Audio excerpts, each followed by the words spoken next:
surah Al-Baqarah ayat 1-10. A'udzu billahi minasyaitonir rajim. Bismillahirrahmanirrahim. Alif lam mim.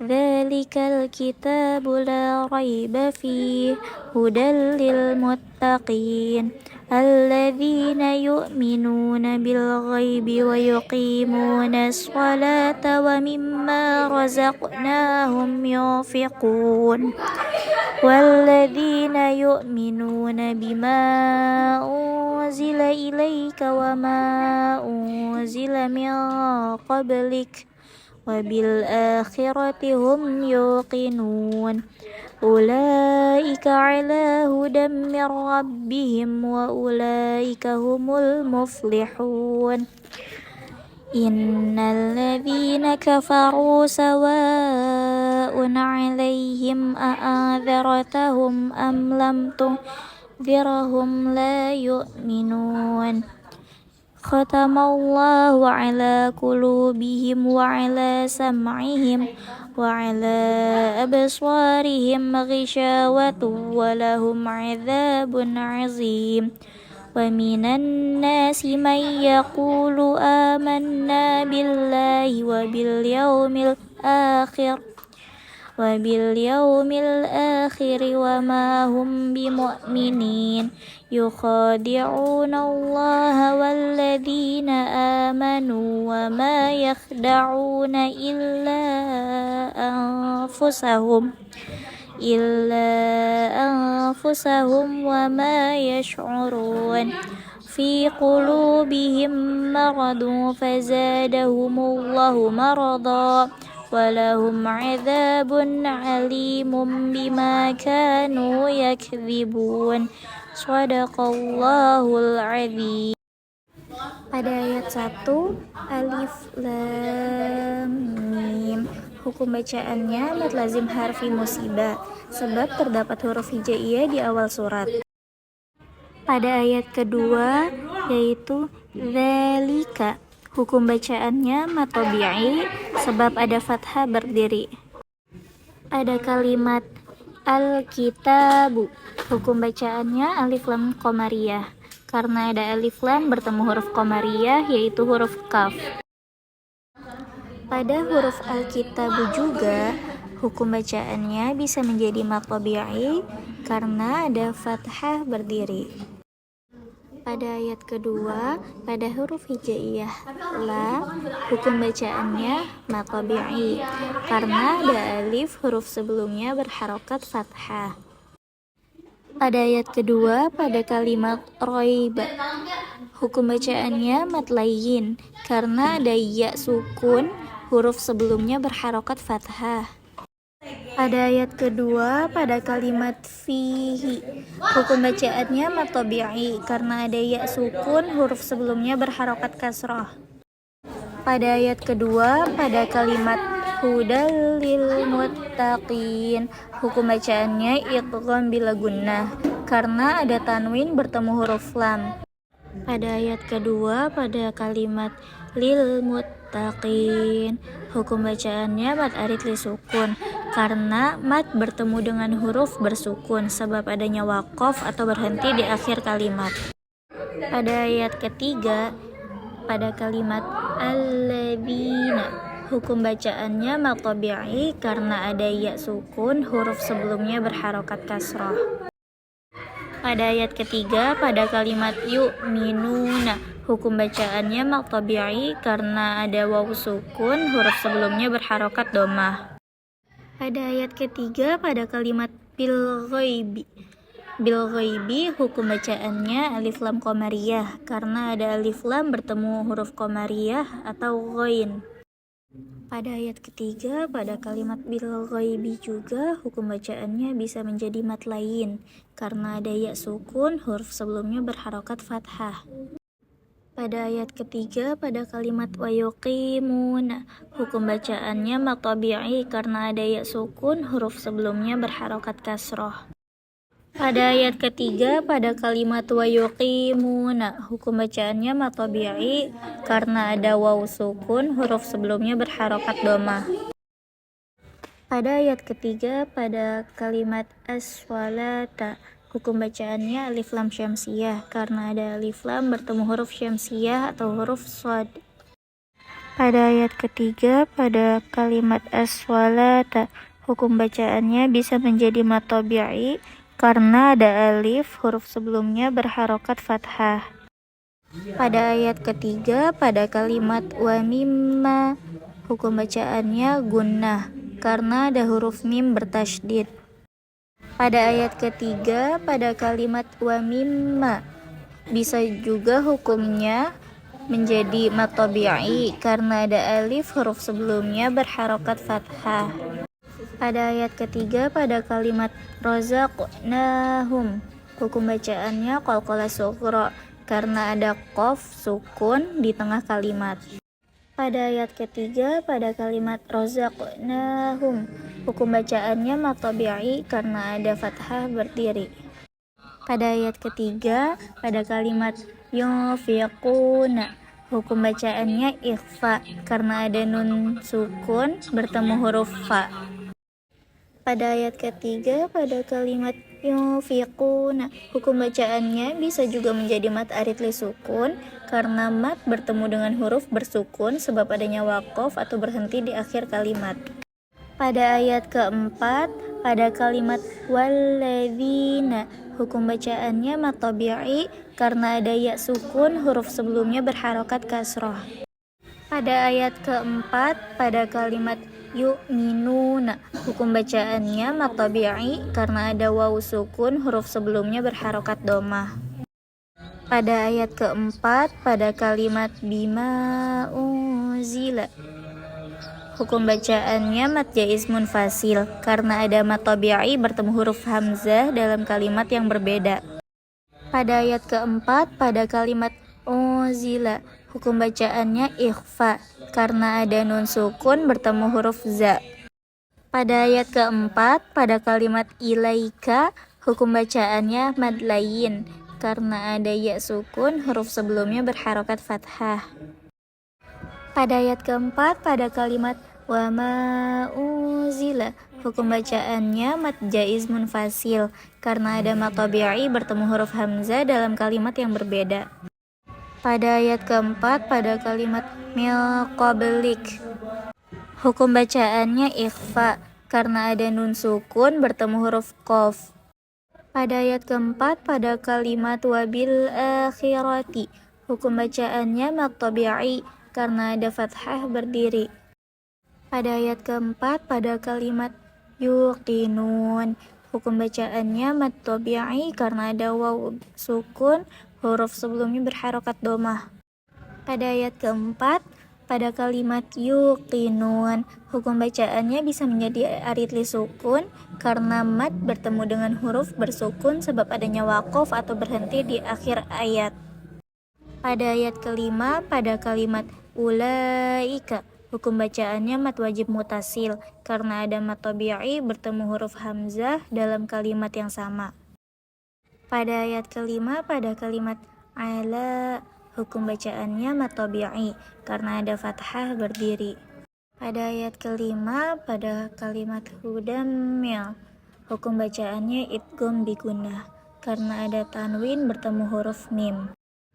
Pada ayat kelima, pada kalimat mirrabbihim, hukum bacaannya idgham bila gunnah karena ada nun sukun bertemu huruf ro. Pada ayat kelima, pada kalimat rabbihim, hukum bacaannya qalqalah sughra karena ada ba bertasydid di tengah kalimat. Pada ayat kelima, pada kalimat wa ulaika, hukum bacaannya mat wajib mutasil karena ada mat tabi'i bertemu huruf hamzah dalam kalimat yang sama. Pada ayat kelima, pada kalimat al-muflihun, hukum bacaannya alif lam qamariyah karena ada alif lam bertemu huruf qamariyah atau huruf mim.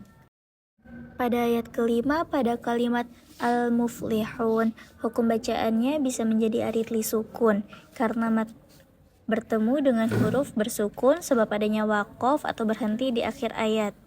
Pada ayat ke-6, pada kalimat inna, hukum bacaannya gunnah karena ada huruf nun bertasydid. Pada ayat ke-6, pada kalimat alladzina, hukum bacaannya mad tabi'i karena ada ya sukun, huruf sebelumnya berharokat kasroh. Pada ayat ke-6, pada kalimat kafaru, hukum bacaannya mad tabi'i karena ada waw sukun, huruf sebelumnya berharokat domah. Pada ayat ke-6, pada kalimat sawaun, hukum bacaannya mad wajib mutasil karena ada mad tabi'i bertemu huruf hamzah dalam kalimat yang sama. Pada ayat ke-6, pada kalimat alaihim, hukum bacaannya mad layyin karena ada ya sukun, huruf sebelumnya berharokat fathah. Pada ayat ke-6, pada kalimat a'adzartahum, hukum bacaannya ikhfa karena ada nun sukun bertemu huruf dzal. Pada ayat ke-6, pada kalimat tunzirahum, hukum bacaannya ikhfa karena ada nun sukun bertemu huruf dzal. Pada ayat ke-6, pada huruf la, hukum bacaannya mad tabi'i karena ada alif, huruf sebelumnya berharokat fathah. Pada ayat ke-6, pada kalimat yu'minun, hukum bacaannya mad arid li sukun karena mad bertemu dengan huruf bersukun sebab adanya waqaf atau berhenti di akhir kalimat. Pada ayat ke-7, pada kalimat Allahu, hukum bacaannya mad tabi'i karena ada fathah berdiri. Pada ayat ke-7, pada kalimat ala, hukum bacaannya mad tabi'i karena ada fathah berdiri. Pada ayat ke-7, pada kalimat qulubihim, hukum bacaannya mad tabi'i karena ada waw sukun, huruf sebelumnya berharokat domah. Pada ayat ke-7, pada kalimat wa ala abswarihim, hukum bacaannya mad jaiz munfasil karena ada mad tabi'i bertemu huruf hamzah dalam kalimat yang berbeda. Pada ayat ke-7, pada kalimat abswarihim, hukum bacaannya qalqalah sughra karena ada ba sukun di tengah kalimat. Pada ayat ke-7, pada kalimat abswarihim, hukum bacaannya mad tabi'i karena ada alif, huruf sebelumnya berharokat fathah. Pada ayat ke-7, pada kalimat ghisyawatun, hukum bacaannya mad tabi'i karena ada alif, huruf sebelumnya berharokat fathah. Pada ayat ke-7, pada kalimat ghisyawatu walahum, hukum bacaannya idgham bi gunnah karena ada tanwin bertemu huruf waw. Pada ayat ke-7, pada kalimat adzabun azim, hukum bacaannya idhar karena ada tanwin bertemu huruf ain. Pada ayat ke-7, pada kalimat azim, hukum bacaannya mad arid li sukun karena mad bertemu dengan huruf bersukun sebab adanya waqaf atau berhenti di akhir kalimat. Pada ayat ke-8, pada kalimat an-nasi, hukum bacaannya alif lam syamsiyah karena ada alif lam bertemu huruf nun. Pada ayat ke-8, pada kalimat an-nasi, hukum bacaannya bisa menjadi mad tabi'i karena ada alif, huruf sebelumnya berharokat fathah. Pada ayat ke-8, pada kalimat may yaqulu, hukum bacaannya idgham bi gunnah karena ada nun sukun bertemu huruf ya. Pada ayat ke-8, pada kalimat amanna, hukum bacaannya mad tabi'i karena ada fathah berdiri. Pada ayat ke-8, pada kalimat amanna, hukum bacaannya gunnah karena ada nun bertasydid. Pada ayat ke-8, pada kalimat amanna, hukum bacaannya bisa menjadi mad tabi'i karena ada alif, huruf sebelumnya berharokat fathah. Pada ayat ke-8, pada kalimat billahi, hukum bacaannya adalah mad tabi'i karena ada fathah berdiri. Pada ayat ke-8, pada kalimat wabil yaumi, hukum bacaannya alif lam qamariyah karena ada alif lam bertemu huruf ya. Pada ayat ke-8, pada kalimat al-akhiri, hukum bacaannya mad tabi'i karena ada fathah berdiri. Pada ayat ke-8, pada kalimat wama, hukum bacaannya mad tabi'i karena ada alif, huruf sebelumnya berharokat fathah. Pada ayat ke-8 pada kalimat hum bimu'minin, hukum bacaannya ikhfa syafawi karena ada mim sukun bertemu huruf ba.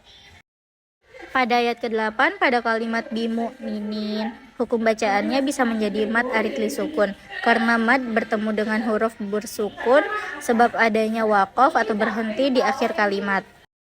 Pada ayat ke-9 pada kalimat yukhadi'una, hukum bacaannya mad tabi'i karena ada fathah berdiri. Pada ayat ke-9 pada kalimat yukhadi'una bisa menjadi hukumnya mad tabi'i karena ada wawu sukun, huruf sebelumnya berharokat domah. Pada ayat ke-9 pada kalimat Allah, hukum bacaannya mad tabi'i karena ada fathah berdiri.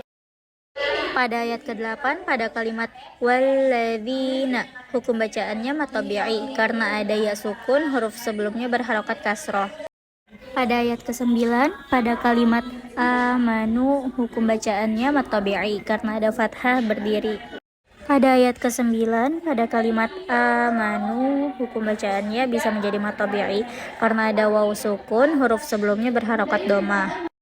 Pada ayat ke-9 pada kalimat wama, hukum bacaannya mad tabi'i karena ada alif, huruf sebelumnya berharokat fathah.